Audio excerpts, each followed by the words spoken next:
There can be some big challenges when it comes to finding love later in life, especially in this world of online dating. How do you make sure a potential date is looking for love and not trying to scam you or anything else? Annie Garmendia is a lead matchmaker and dating coach at Cinqe Matchmaking, and she joins us this morning to talk about it. Hi, Annie. Good morning. Thank you for having me. Yeah, thanks for joining us. I think this is, it's kind of a tougher conversation maybe for older folks. And when I say older, I think kind of over the age of 40 is what I'm getting at. But I mean, you could be up to any age. And we know there are lots of dating apps out there, but they mostly seem focused on young people. So how tough is it for mature people to find a partner online? So there's actually a lot of sort of like an older demographic on online dating, but I think the challenge is some of these people have never used an online dating app, especially if they've just come out of divorce. So it can be tricky to navigate and kind of understand how the apps work. Yeah, and that's what we want to get right at here, Annie, in the sense that, for those who grew up among it, it's easy. You know what you're doing. But what should I be aware of if I've never been on an online, dating and matchmaking service or one of the apps? What do I need to know going in? Yeah, that's a great question. I think one of the main concerns that I hear most often is catfishing. And so if you're not familiar with this term, it's someone that is pretending to be someone else rather than the person that they are presenting to you online. And so their goal is to essentially lure you into an emotional connection and therefore gain monetary value from you. And so an older demographic typically tends to be targeted a little bit more because they are financially stable and less tech savvy. So that is generally the main concern when it comes to online dating for an older demographic or even just someone that hasn't used an online dating platform before. Yeah, and I guess sort of on that note, do you think we're a little more vulnerable because as you get older, you're looking for someone and you assume people are good, and we'd like to kind of pair up with somebody for the latter years of our lives. So we let our guard down a bit more, maybe. That's exactly it.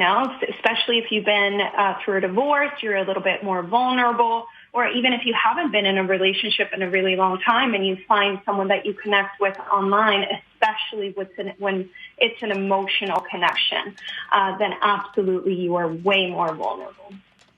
Spending some time with Annie Garmendia, a lead matchmaker and dating coach at Cinqe Matchmaking. Okay, Annie, it's time now. I've decided that I'm going to take that leap. I'm going to, put myself out there online or on one of the apps. What sorts of things should I compile ahead? For example, what do I need to, do any homework as far as my interests and the pictures I'm going to be posting? Where do I go? Yeah, that's a great question. There are actually forums online, especially when it comes to Reddit or any dating app can have its own community blog.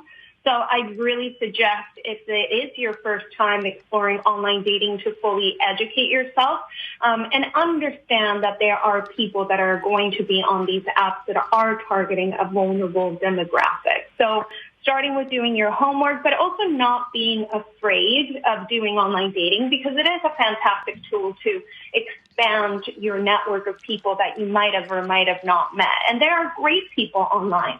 It's just that there are some risks.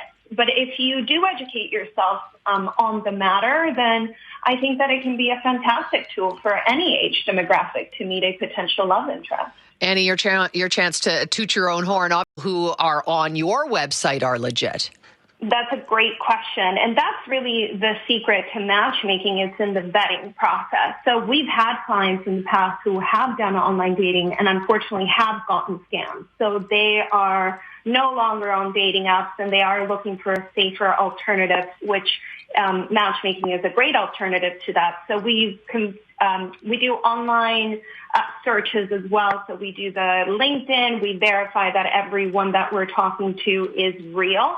We conduct FaceTime interviews as well as phone interviews. And we even go as far as, we don't have that in Canada, but it's called Spokio. So you can look up people's numbers and really get a whole idea of who they are. So we utilize that for our American clients. Unfortunately, we don't have this in Canada, but we do utilize social media to verify people.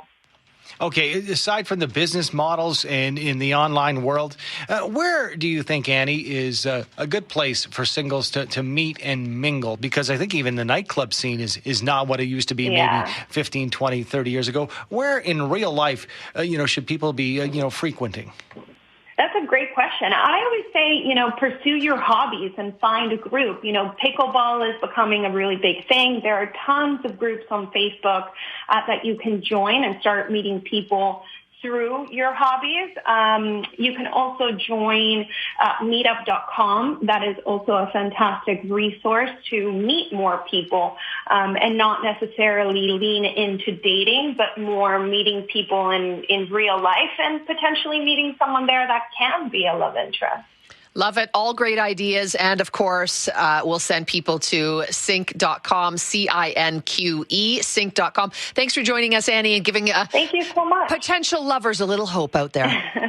Thank you. Absolutely. Thanks so much. Appreciate it. Annie Garmendia is a lead matchmaker and dating coach at Cinqe Matchmaking. Dream Sleep Respiratory.